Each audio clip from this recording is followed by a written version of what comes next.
The rich woman screamed at the elderly black man to get off her street, while neighbors watched from million-dollar balconies above them. "You don't belong here," she shouted loudly enough for the entire gated community to hear. But less than 30 minutes later, police officers standing beside her would slowly realize the quiet old man she tried to remove actually owned every house on the block, including hers.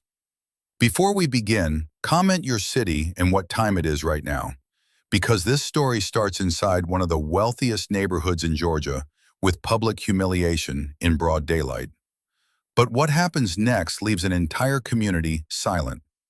It happened on a bright Sunday afternoon inside a private, luxury neighborhood filled with manicured lawns, security gates, and multi-million-dollar homes. Residents walked tiny designer dogs beside expensive cars, while gardeners trimmed hedges beneath perfect sunlight. And when an elderly black man quietly parked an old pickup truck near the sidewalk, carrying gardening tools in the back, one wealthy woman decided she already knew exactly who he was. The neighborhood looked like something from a luxury real estate commercial. Massive homes lined both sides of the private street beneath bright afternoon sunlight, reflecting across polished windows, and expensive cars parked neatly beside trimmed hedges. Palm trees swayed lightly in the warm Georgia breeze, while sprinklers clicked softly across green lawns that looked too perfect to be real. Everything about the street projected wealth, controlled wealth, the kind of place where people smiled politely while silently measuring each other's status every day. Near the end of the cul-de-sac, an old dark blue pickup truck rolled slowly toward the curb before stopping beside a row of freshly planted trees. The truck stood out immediately against the polished luxury surrounding it. Faded paint, small rust marks near the bumper, old gardening tools resting carefully in the truck bed. Inside sat 74-year-old Walter Brooks, calm eyes, gray beard, dark work jacket despite the heat. Walter moved slowly now because of age, but every movement remained steady and deliberate.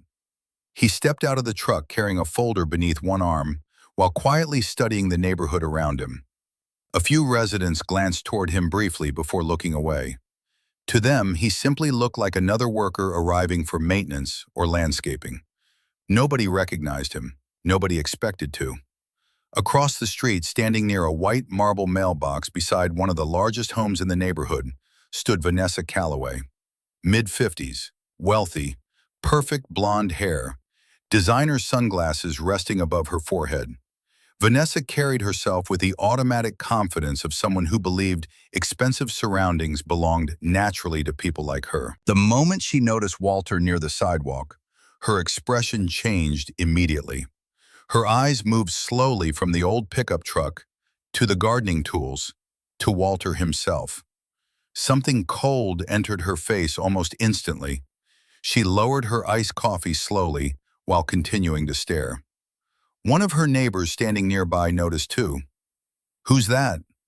Vanessa crossed her arms. "No idea." Walter calmly opened the folder in his hands while looking towards several houses farther down the block. He appeared completely unbothered by the attention already building around him. Vanessa watched him for several more seconds before finally muttering under her breath, "Unbelievable." Then she started walking directly toward him. Walter barely had time to close the folder before Vanessa stopped several feet in front of him beneath the bright afternoon sun. Her expensive heels clicked sharply against the pavement, while nearby neighbors quietly watched from driveways and front porches. "Excuse me," she said coldly. Walter looked up calmly. "Good afternoon." Vanessa ignored the greeting completely. "Can I help you with something?" Walter nodded politely toward the houses farther down the street. "Just looking over the property." Vanessa laughed softly under her breath. "The property?" Walter remained calm. "Yes, ma'am." Vanessa glanced openly toward the old pickup truck again. "What company are you with?" Walter blinked once. "Excuse me? Landscaping? Repairs? Deliveries?" Her voice sharpened slightly with every question. "Because residents aren't supposed to park service vehicles on this street." Several nearby neighbors slowed their conversations now while openly listening. Walter understood exactly what was happening already. Unfortunately, he had experienced versions of it many times before. "I'm not here for landscaping," he replied quietly. Vanessa folded her arms immediately. "Then why exactly are you here?" Walter calmly held the folder against his side. "I own property here." The sentence almost made Vanessa laugh. Almost. Instead, she stared at him for several long seconds before giving a short, sarcastic smile. "No," she replied, "you don't." Silence spread lightly across the nearby sidewalk. One older neighbor watering flowers slowly lowered the hose while watching more carefully now. Walter kept his expression controlled. "Ma'am," Vanessa interrupted immediately, "this is a private residential street." She pointed toward the old truck. "And people don't just drive in here pretending they belong." The humiliation became public instantly. Neighbors watched openly now, while a younger couple farther down the sidewalk quietly stopped walking their dog to listen. Walter glanced briefly around the street before looking back toward Vanessa. "I'm not pretending." Vanessa shook her head firmly. "I've lived here 8 years." She stepped slightly closer. "And trust me, I know everyone who owns property here." Walter studied her face calmly. "Apparently not." The sentence hit harder than she expected. Vanessa's jaw tightened immediately. Vanessa pulled her phone from her purse dramatically while continuing to glare at Walter beneath the bright afternoon sunlight. "You know what?" she snapped. "I'm done arguing with you." Walter sighed quietly under his breath. Not angry, just tired. Vanessa already dialed emergency security for the gated neighborhood before he could answer again. "Hi," she said loudly into the phone while making sure nearby neighbors heard every word. "There's a suspicious man parked on our street refusing to leave." Several people nearby visibly reacted after hearing the word suspicious. Walter lowered his eyes briefly. That word again. Always the same word. Vanessa continued speaking into the phone while openly pointing toward him. "Older black male. Old truck. Claims he owns property here." She laughed sarcastically. "Yeah, exactly." The humiliation spread quickly now throughout the neighborhood. Curtains shifted behind windows. More neighbors stepped outside pretending to check mail or water plants while secretly watching the confrontation unfold. Walter remained beside the truck, calmly holding the folder against his chest, while Vanessa described him over the phone like a threat standing in broad daylight. "Please send someone immediately," she demanded, "because this is getting ridiculous." She finally ended the call before folding her arms triumphantly again. "Security's coming." Walter nodded once. "All right." His calmness irritated her more than resistance would have. "You think this is funny?" Walter looked toward the large homes lining the street. "No, ma'am." He paused briefly. "I think it's familiar." Vanessa frowned immediately. "What's that supposed to mean?" Walter didn't answer, because deep down, everyone watching already understood exactly what he meant. Minutes later, a black neighborhood security SUV slowly turned onto the street beneath the silent attention of nearly half the block. And suddenly the entire atmosphere changed. The black security SUV rolled slowly down the luxury street beneath dozens of watching eyes, while sunlight reflected sharply across polished windows and expensive parked cars. The entire neighborhood now felt suspended inside awkward public tension. Residents stood near driveways pretending not to stare, while secretly following every second of the confrontation unfolding near Walter's old pickup truck. Vanessa immediately straightened the moment the vehicle stopped beside the curb. Confidence returned to her posture instantly. This was the moment she expected validation. Authority arriving publicly to remove the man she believed didn't belong there. Two neighborhood security officers stepped out wearing dark uniforms beneath the heavy afternoon heat. One younger officer approached first, while the older officer remained near the SUV, quietly observing the situation. "Afternoon," the younger guard said professionally. Vanessa stepped forward before Walter could even speak. "Thank God you're here." She pointed aggressively toward Walter. "This man has been trespassing on private property and refusing to leave." Several nearby neighbors exchanged uncomfortable looks, hearing the accusation grow larger now. Walter remained calm beside the truck. The younger officer turned politely toward him. "Sir, can I ask why you're here today?" Walter slowly held up the folder in his hands. "Property inspection." Vanessa laughed immediately. "Oh, please." The guard looked between them carefully, now sensing emotional tension beneath the situation already. "Sir," he continued calmly, "do you live in the neighborhood?" Walter nodded once. "I own multiple properties here." Vanessa threw both hands into the air dramatically. "This is insane." Her voice echoed loudly across the quiet, luxury street. "Can somebody please ask him for proof?" The humiliation had become full public theater now. People openly stood outside their homes watching. A teenager across the street quietly recorded from behind a parked Tesla, while an older couple whispered near a mailbox, pretending not to stare. Walter slowly opened the folder beneath everyone's attention. Inside rested neatly organized property records, inspection permits, tax documents, and ownership files protected inside plastic sleeves. The younger security officer accepted the papers carefully, while Vanessa continued shaking her head with visible disbelief. "This is unbelievable," she muttered loudly. "Anybody can print fake paperwork." The older officer near the SUV suddenly stepped closer after glancing at the documents. His face changed slightly. "Wait." He looked again more carefully, then toward Walter. "Sir," he paused briefly, "are you Mr. Brooks?" Walter nodded calmly. "Yes." The older officer immediately straightened his posture. "Walter Brooks?" Several nearby neighbors visibly reacted, hearing the name spoken differently now. Respectfully. The officer looked almost nervous suddenly. Vanessa frowned in confusion. "You know him?" The older security officer slowly looked toward her. "Ma'am," he hesitated carefully, "Mr. Brooks owns the development company that built this entire street." Silence crashed across the neighborhood.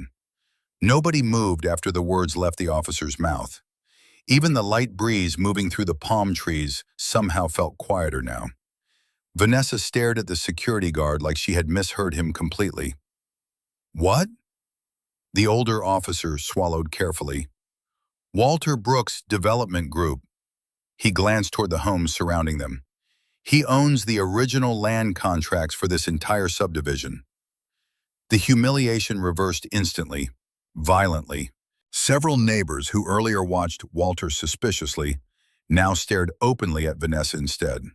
The young couple walking their dog exchanged shocked looks, while another resident slowly lowered his phone after secretly recording the confrontation. Walter remained standing calmly beside the old pickup truck without changing expression much. That somehow made the moment heavier. Vanessa blinked repeatedly, trying to process what she was hearing. "That's impossible." The older security officer carefully handed the folder back toward Walter, with visible respect now. "No, ma'am," he said quietly. "It's not." Walter accepted the documents calmly before resting them once again against his chest. Vanessa looked around the street desperately now, searching for support that no longer existed. But the energy around her had changed completely. Earlier, the neighborhood quietly supported her suspicion without asking questions. Now those same people looked embarrassed for participating silently. "You're telling me," Vanessa's voice cracked slightly now, "he owns these houses?" The younger officer nodded awkwardly. "Including yours, technically. The properties leased through the Brooks Holding Company." Complete silence swallowed the street after that sentence. One older neighbor near the mailbox actually covered his mouth, trying not to react too visibly. Vanessa's face drained of color slowly beneath the bright afternoon sunlight, because suddenly every cruel thing she said replayed publicly inside her own mind. "You don't belong here. People like you don't live on this street. Suspicious man." trespassing. Walter watched her calmly, not smiling, not angry, just tired, deeply tired. And somehow that dignity made the shame surrounding the moment even worse. The neighborhood security officers remained unusually quiet now, while residents openly watched the social collapse unfolding in front of them. Vanessa stood frozen beside her marble mailbox, while Walter slowly placed the folder back inside the truck cab. Finally, after several painful seconds, one neighbor quietly asked the question everyone suddenly wanted answered. "You built this place?" Walter looked toward the large homes stretching down both sides of the street. 31 years ago, he answered softly. Silence again, heavy silence. Walter rested one hand against the truck door while speaking calmly now. Back then, this land was abandoned industrial property. Several neighbors listened carefully now, completely different from earlier suspicion. Walter continued. Nobody wanted to invest here. Banks refused the project twice. He looked around the neighborhood slowly. So I used my retirement money from the military and bought the land myself. The older security officer nodded respectfully. My father worked construction here, he said quietly. Walter gave a small nod. A lot of families didn't. Vanessa looked physically shaken now, hearing the history of the neighborhood she proudly claimed ownership over. Walter continued calmly. The first homes built on this street weren't meant only for wealthy buyers. He glanced toward the massive houses surrounding them. Originally, this development included veteran housing plans and mixed-income properties. One neighbor frowned slightly. What happened? Walter looked toward the expensive renovations covering most of the homes now. Money happened. Nobody spoke after that, because suddenly the old black man standing beside the faded pickup truck no longer looked out of place in the luxury neighborhood. The neighborhood itself looked out of place beside him. Vanessa finally stepped forward again, but the confidence from earlier was completely gone now. Mr. Brooks, she started awkwardly. Walter looked toward her calmly. Vanessa swallowed hard. I didn't realize, Walter interrupted gently, that I belonged. The sentence hit the street like a hammer. Several neighbors immediately lowered their eyes after hearing it spoken out loud. Vanessa opened her mouth again, but nothing meaningful came out. Because deep down, everyone already knew the truth. Walter studied her face quietly before continuing in a calm voice. Ma'am, when you saw an old black man in an old truck, he glanced toward the pickup, you created an entire story before asking one real question. Vanessa's eyes watered slightly now from humiliation more than emotion. The younger security officer looked visibly uncomfortable, standing there witnessing the conversation. Walter continued softly. You didn't call security because I threatened you. He looked directly at her now. You called because I interrupted the picture in your head of who belongs in places like this. Complete silence again. One teenager recording from across the street slowly lowered his phone after hearing that line. Because everyone standing there understood he wasn't only talking about Vanessa anymore. The emotional atmosphere throughout the neighborhood shifted completely now. Residents who earlier stood silently watching Walter get treated like a trespasser suddenly looked ashamed of their own silence. The older couple near the mailbox slowly approached Walter first. Sir, the husband said quietly, we're sorry for how this was handled. Walter nodded politely. The young couple with the dog approached next. Then another neighbor. Slowly, awkwardly, people who had watched silently from a distance now moved closer, trying to repair the social damage spreading across the street. Vanessa remained isolated beside her own driveway, while the community atmosphere turned painfully against her. Not loudly, quietly, socially. The kind of shift wealthy neighborhoods understand immediately without needing direct confrontation. One resident muttered quietly toward another. She humiliated him in front of everybody. Another neighbor answered softly, and he built the entire place. Walter looked around the neighborhood carefully now. This street wasn't supposed to become a place where people judged each other this quickly. The older security officer nodded slowly. I think people forgot that. Walter gave a tired little smile. That happens when comfort lasts too long. The sentence lingered heavily across the block, while afternoon sunlight stretched longer across the pavement around them. An hour later, the neighborhood looked calm again on the surface. Sprinklers clicked softly across green lawns. Luxury cars rolled quietly through the gates. Residents slowly returned inside expensive homes, pretending the public humiliation on the street had already passed. But underneath the polished calm, something uncomfortable remained. Vanessa stood alone near her front window, watching Walter's old pickup slowly drive away beneath the warm evening sunlight. The faded truck moved calmly down the same street where she publicly tried removing him less than an hour earlier. Inside the truck, Walter rested one hand lightly against the steering wheel, while old blues music played softly through crackling speakers. His expression remained calm, but emotionally tired. Not because the confrontation surprised him, because it didn't. Back on the street, neighbors still whispered quietly about what happened. Videos recorded during the confrontation had already started spreading online, beneath captions criticizing the public humiliation. But the moment people discussed most wasn't the argument itself.